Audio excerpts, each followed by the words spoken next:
Dear brothers and sisters, in Matthew 13 words 24 to 30, the wheat and the weeds, Jesus explains a parable before his disciples. The kingdom of heaven may be compared to a man who sowed good seed in his field. But while his servants were sleeping, his enemy came and sowed weeds among the wheat and went away. So when the plants came up and bore grain, then weed appeared also.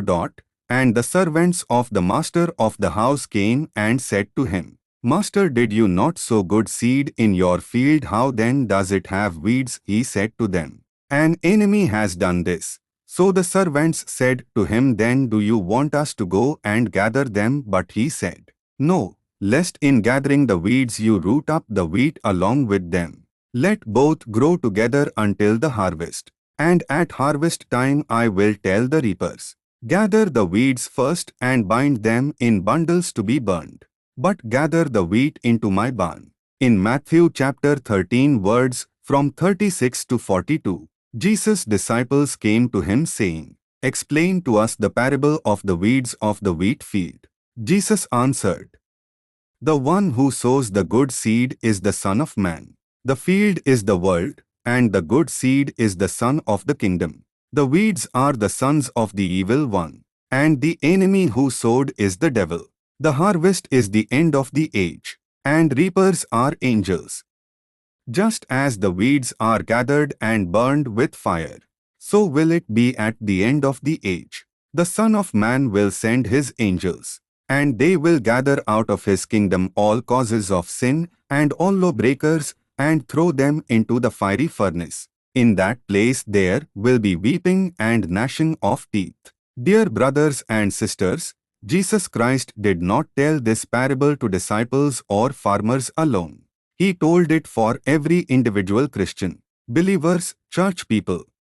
The field is not only the world. It is also our families, churches, workplace, and even our hearts. In modern life, wheat and weeds look similar, until time reveals the truth. The farmer sowed good seed, God's words is good. The gospel is pure. But the enemy sowed weeds in the same field, not outside of the field. Today in the same church, there are sincere believers and false motives. In the same family, prayer and bitterness grow together. In the same Christian, faith and compromise often grow together. There will be a lot of groupisms, division and casteisms. Today, the Christian's ministry is based on money only. Not everyone who looks like wheat is wheat, Jesus says. While everyone was sleeping, the enemy came. Yes, the enemy works while we sleep in modern life. Spiritual sleep is like prayerlessness. Spiritual sleep is like no Bible reading. Spiritual sleep is like compromise with sin. When Christians sleep spiritually, wrong teaching enters, worldly habits enter, pride, jealousy, and hypocrisy grow quietly. The enemy does not attack loudly. He plants quietly.